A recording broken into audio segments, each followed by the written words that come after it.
What I'd like to share with you today is a story from the Quran, and before I do, just some introductory comments. A lot of stories in the Quran have to do with the children of Israel, many of them. And many of the prophets mentioned in the Quran are the prophets of the Israelites. But if you compare what's in the Bible and in Jewish literature about their history, and you compare it to what is in the Quran about their history, you'll see a huge difference. There's a lot less in the Quran. Allah chose in His final revelation to be very selective about which stories He's going to choose for His book. So there's very few stories in the Quran, and in fact, some of them aren't even found in Jewish literature, meaning Allah is telling us the lost chapters of Jewish history in the Quran. For example, the story of Musa and Khidr in Surah Al-Kahf is not found anywhere in Jewish literature. They don't have it. But it's a story about Musa alayhi salam, and one of the names of the Torah to the Jewish people is Torat Musa. It's the Torah of Musa, and yet one of the stories of Musa that's in the Quran is not even found in their tradition. And so the first observation, the thing I want you to think about, is that Allah gave us this book to guide humanity until Judgment Day, starting with guiding Muslims. When Muslims find Allah's guidance and live by it, it will make easier for the rest of humanity to find that guidance and live by it. So the first audience is us, and by extension that becomes the rest of mankind. And for our guidance, Allah chose one of the key pieces, one of the key devices by which Allah chose to guide us is telling stories and selecting very, very special stories. So before I even start this story, I want you to just set your mind in a certain way. Why would Allah choose these very particular stories? Because these are the stories that are going to repeat themselves throughout the story of humanity. None of these stories are dead. All of these stories are alive. All of these stories replay themselves in newer and newer ways. So we have to look at the stories of the Quran not just as something that happened thousands of years ago, we have to look at it as something that might even be happening right now. This is the Qur'an's way of even doing contemporary commentary, a commentary on current affairs, a commentary on our reality. This is the mindset that if you remember nothing else about this lecture, I want you to remember that the next time you engage with a story in the Qur'an. Now I'm going to take you to a little bit of history. Where were the Israelites enslaved? Egypt, very good. And the Egyptians were a massive empire. They were a superpower. And they were in dominant power for thousands of years. They had a huge, huge dynasty and incredible architecture, and they were leading the world. In fact, they were the world's dominant power, and other royalties used to send their children to get their education in Egypt. So they used to get a student visa and go there to study, right? And their architecture was superior to everybody else. Their monuments were superior to everybody else. Their agriculture was superior to everybody else. They had this dominance and this feature in the world. In fact, they were so impressive that later empires, even after the Egyptian empire collapsed, later empires tried to copy the Egyptians or describe themselves as the new Egypt. Right? They're the new Egyptian empire. So the Romans, even after they took over, and the Egyptian empire had long collapsed, they would take monuments from Egypt and take them to all different parts of the Roman Empire to say, we're the new Egypt. You'll see an Egyptian obelisk next to the Blue Mosque in Turkey for a reason. You'll see a pyramid on the dollar bill for a reason. These are symbols of power, and they acknowledge the superpower status of these people. Now, the Israelites, coming back to the Israelites, they were slaves. Now, let's talk about the religion of the Egyptians. It's thousands of years old. But one thing that was very important in their religion was the cow. They had many, many monuments and statues and carvings of golden cows. And they had multiple gods. They believed in many gods, and a couple of their gods, one of their gods was a bull, Apis. And another god, which is female, was a cow, Hathor. And Hathor was, they associated, the bull was associated with protection against the enemy. It was associated with power and might and stability. So the more they worship this cow, the more the empire becomes stable and is able to defeat its enemies. And the cow that was the female, the Hathor cow, its symbol was it gives us milk, it gives us the leather, it gives us the meat, it gives us the bones, it tills our soil, it's our mother. You know, Muslims call Allah, one of Allah's names is Ar-Raziq, the provider. For them, the Raziq was the cow. So they worshipped the cow and they revered the cow, and the reason they did it is they want to make sure it rains, they want to make sure they don't get disease, they want to make sure their children are born healthy. In fact, some historians even argue that whenever there's a pharaoh that's going to take over government, the way you can tell that he's legitimately the new king is he has to drink from the sacred cow. He has to have the divine cow's milk for him to be associated with that power. They even believe that the sun rises from the east and the west. A cow carries it from the sun and takes it to the east. Takes it to the west. That's what they believed about the cow. Now, I don't want to give you a lecture about the Egyptian religion, but I do want you to know something about it. The cow was a big deal. The cow was a very big deal. Now, the Israelites were enslaved under the Egyptians for many generations. So there are many generations of Israelites who were born and they don't know what it means to be free. They've never known it. Their father didn't know it, their grandfather didn't know it, their great-grandfather didn't know it. All they know to be is slaves of a master class race that treats them like animals. That's the best case scenario. Many times they treat them worse than animals, and they're used to living like that. That's how their life looks. And they've accepted that as their fate. For many, many generations, this has been going on. And in that environment, another side note that I want you to know is the Israelites are the children of Israel. And Israel, if you go back further up, these are the children of Ibrahim alayhi salam. These are the children of Abraham. Means this, what I'm trying to tell you is these are the Muslims. The Muslims are born of that time. From our perspective, those who believed in those prophets were the Muslims of that time. So we don't call them the Jews of that time. From our perspective, we call them the Muslims of that time. They're being born into slavery under a superpower, and their next generation doesn't even know what it means to be free. They're born under the choke of a superpower. And what happens to young men and women that are raised as a minority, as a degraded, inferior minority that is under the chokehold of a larger superpower? You start thinking to yourself, consciously or subconsciously, man, these people, they have better roads, they have cleaner houses, they have more beautiful clothes, they're so much smarter, look, they're so much healthier, they're so much stronger, they keep on winning and winning, everything about their life is beautiful. My God, they have it all. I mean, they're kuffar, but they're awesome. Look at their streets, look at their neighborhoods, look at their highway system, look at their technology, look at their agriculture, and look at where we live. Fine, we're the believers, but we're also losers. Yes, they are the kuffar, but they are, oh my God, look at them. So they develop this kind of a love-hate relationship with their master. We hate the master because he's enslaved us, but we also kind of love the master because they live the life, man. They live the life. This is the environment in which the Israelites spent many generations. Now, let's fast forward.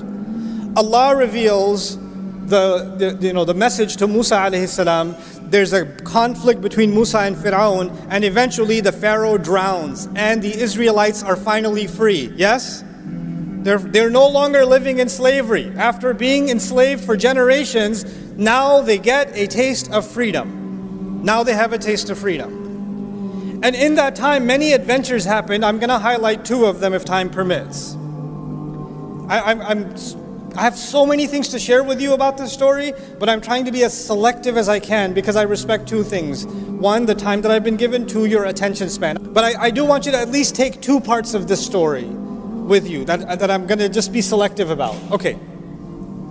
So they're out in the desert. They're free now.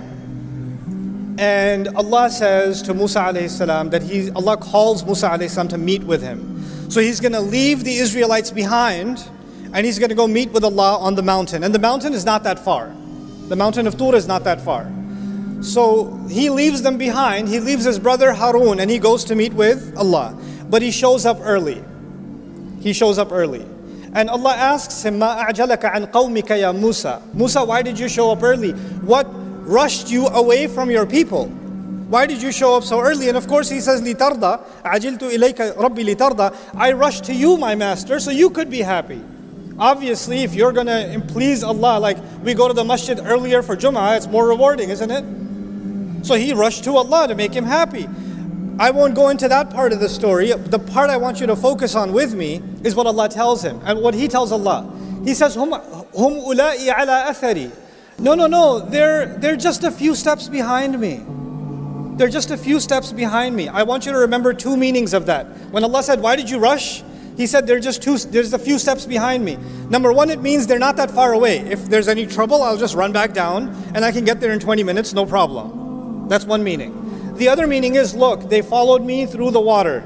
They followed me and they fought their fear against the Pharaoh and they crossed this desert with me and they've seen so many miracles. I'm pretty sure they're going to respect my leadership if I'm just gone for 10 extra days. Nothing's going to go wrong. They're still on my footsteps. They're still, I'm pretty sure they're going to be okay.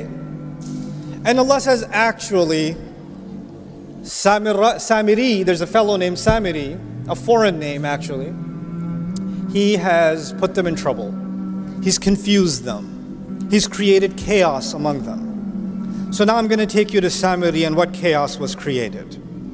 While Musa alayhi salam was gone, this fellow Samiri, basically what he does is he collects all of their gold. Whatever gold they had from all their savings, they collected and they ran off from Egypt. And somehow he collects all of it from them, melts it down, and turns it into the statue of a guess what? A golden baby cow. A golden cow. Which suggests a couple of things. One, it might suggest that they didn't have enough gold to build a cow, so they had to go with a baby cow. Right? So that might be one reason.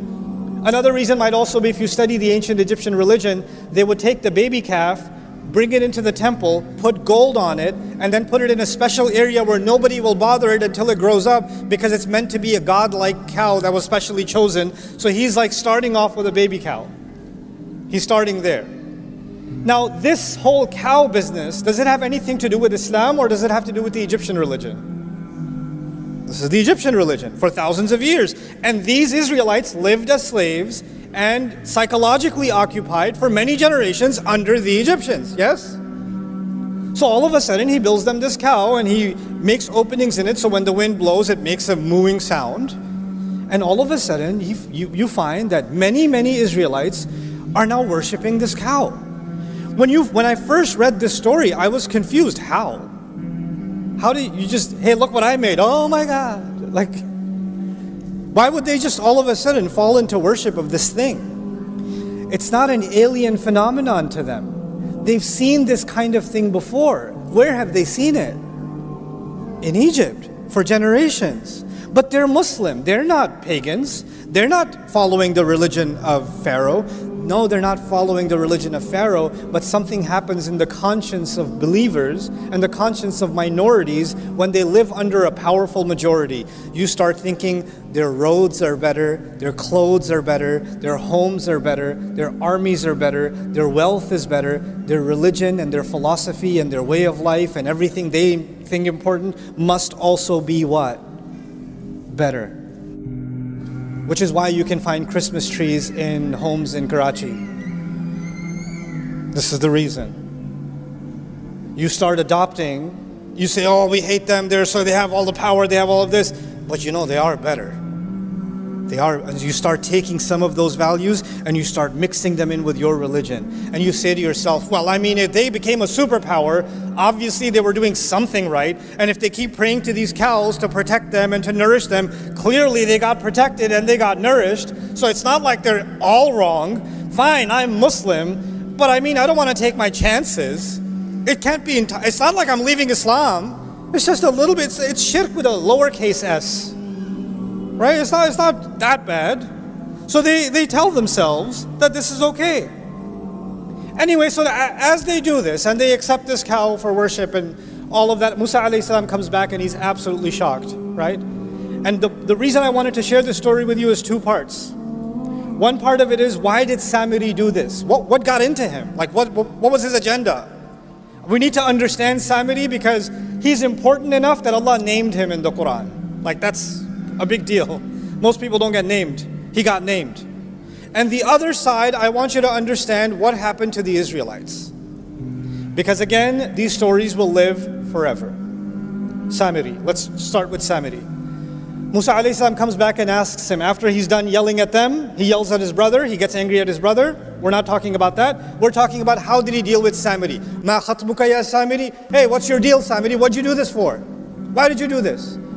And he has the strangest answer. He said, قَبَضْتُ قَبْضَةً مِّنْ أَثَرِ الرَّسُولِ. He said something that I found very confusing. He said, I grabbed a handful of the footprint of the messenger. If I'm translating literally, I grabbed a handful of the footprint of the messenger. When I read that in the Quran, look, I'm an inquisitive person. I don't just say, oh, okay, and I move on. I say, what? Huh? What? Footprint, messenger? The messenger's all the way up. Did he follow Musa alayhi salam and grab some dust of his footprint? What's going on? Then you read the commentaries and you find many people commenting, many mufassirun commenting, that he somehow saw Jibreel alayhi salam on a horse.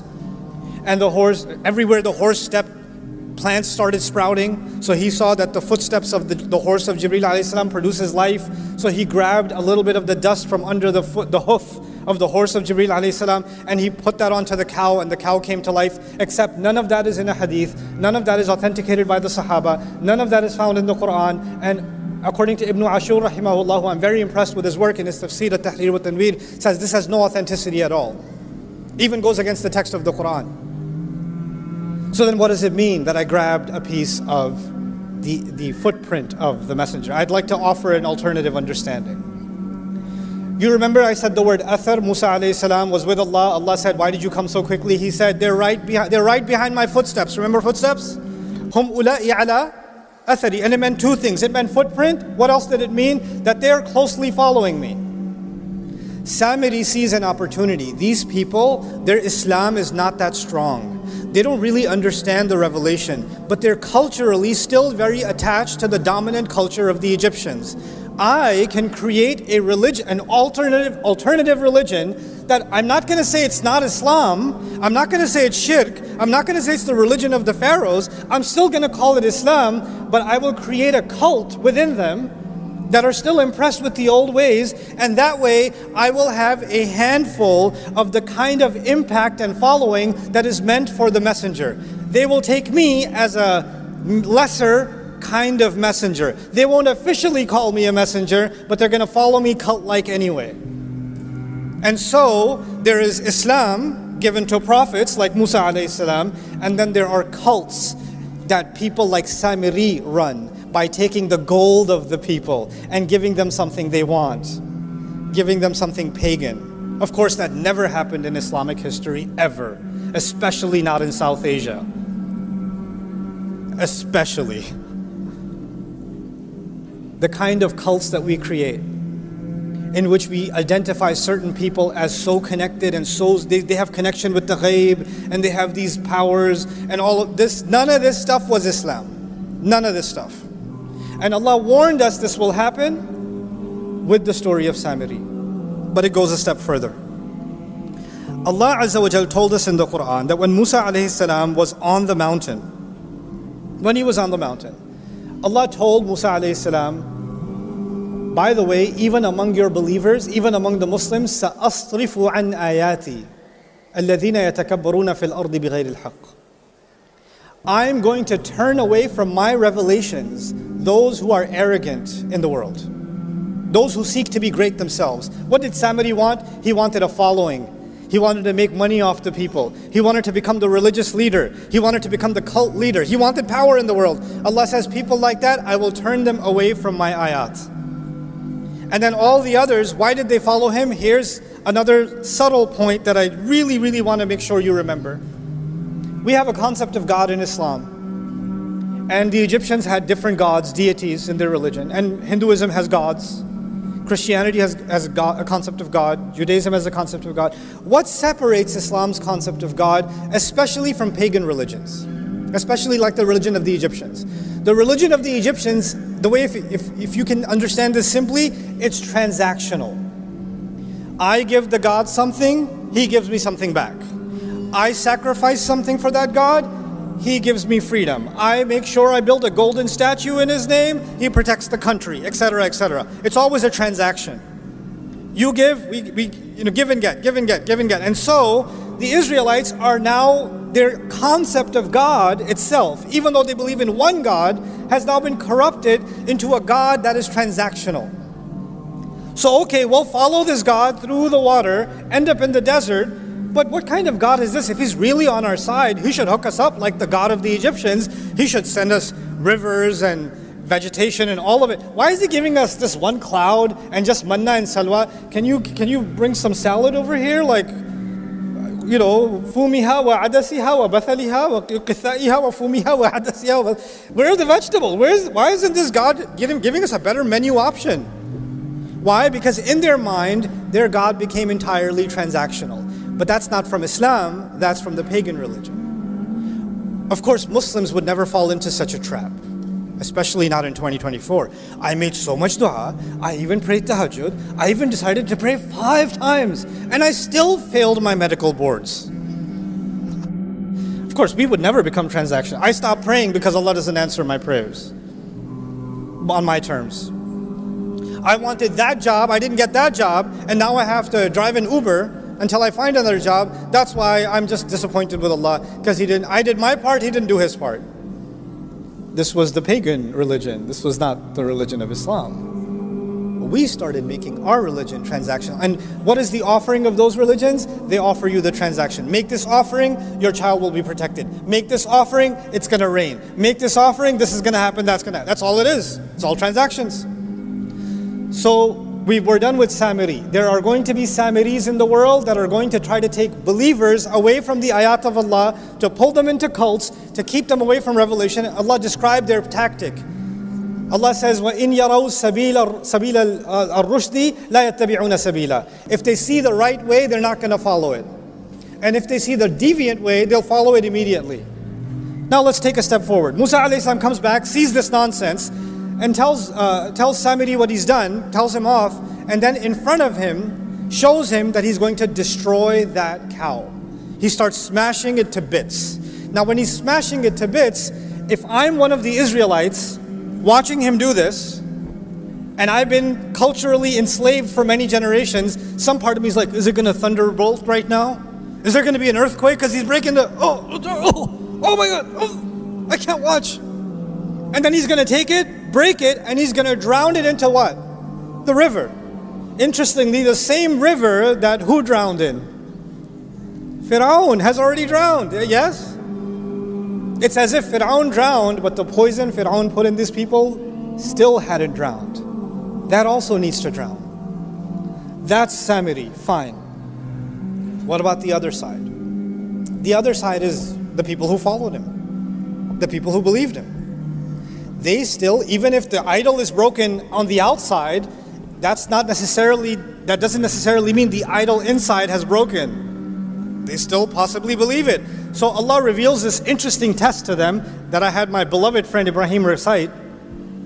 Allah commands you to slaughter a cow. He tells the Israelites, you need to slaughter what? All of you are going to slaughter a cow. Now, okay, Samiri will face the curse of the cow that he wrecked. But now all of you better slaughter your cow. What is that going to prove? You no longer have any special connection with the cow. The idol worship that is inside you, hiding somewhere, needs to be broken. The cultural colonization that you're still living under needs to be broken. It needs to be slaughtered. And when they first heard this, they were in shock. By the way, when Samiri asked them to worship a cow, did they do it immediately? Yeah. But when Musa asked them to slaughter a cow, did they do it immediately? No, they said, what are you kidding? أَتَتَّخِذُنَا هُزُوًا? You think we're a joke? Are you taking us for a joke? They got offended.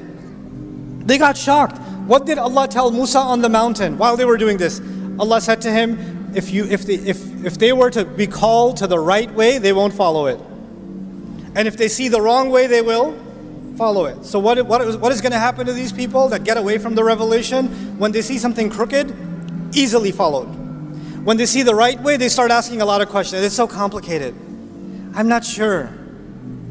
I have a lot of questions about salah. Where are you supposed to put your hands?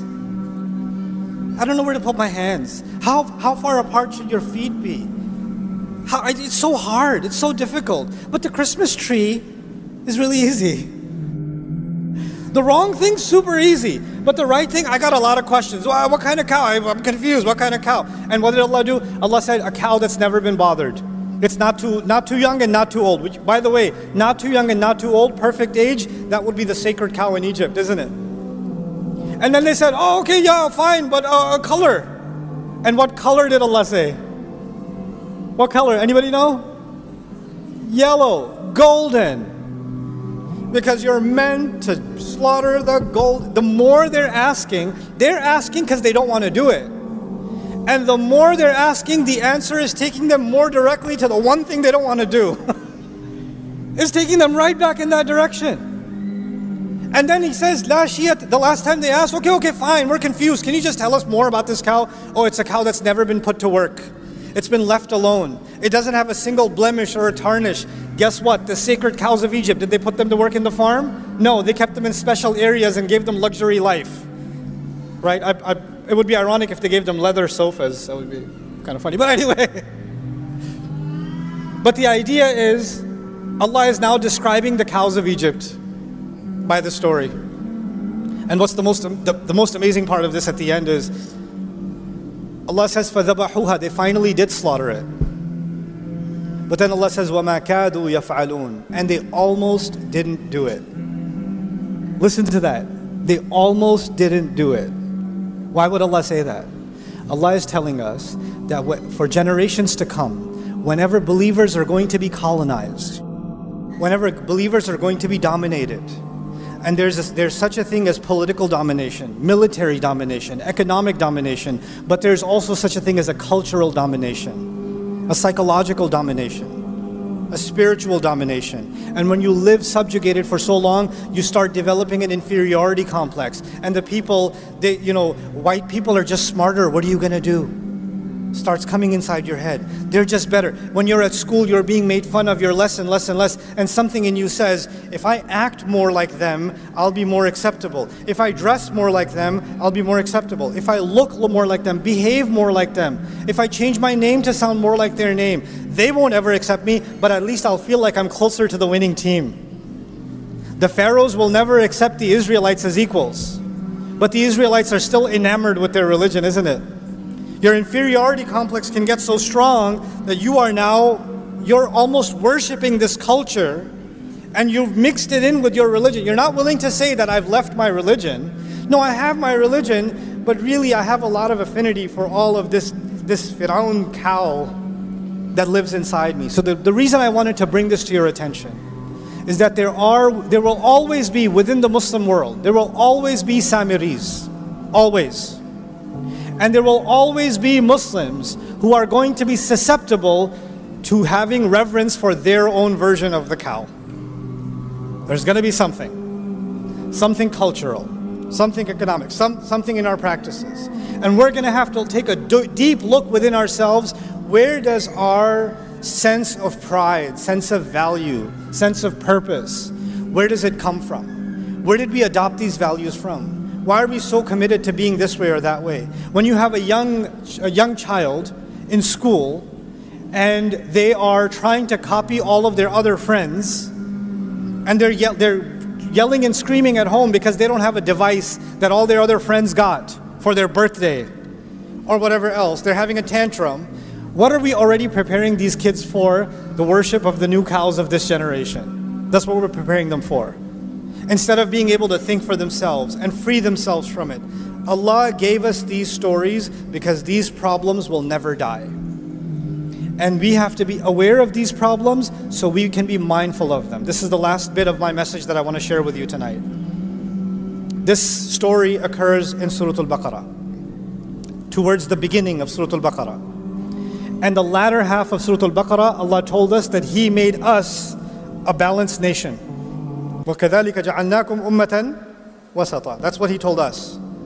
Why is Allah talking about the Israelites first? You know what an orientation is? Here's the people that came before you that had your job. Here's why they got fired. you're up next. Don't make their mistakes. The reason the first half of Al-Baqarah is highlighting these chapters of the Israelites is because these are the exact mistakes that are most likely going to be repeated by the Muslims. So before Allah talks to us, He tells us about them. He tells us about them. And instead of focusing on the instructions that Allah has given that are so simple and so clear, if we start distracting ourselves with, oh, it's so difficult, there's so many schools of thought, I don't know where to put my hand, I keep trying to measure the size of my beard and I can't figure out which one I should go with, I don't know about, the texture of the hijab or this or that.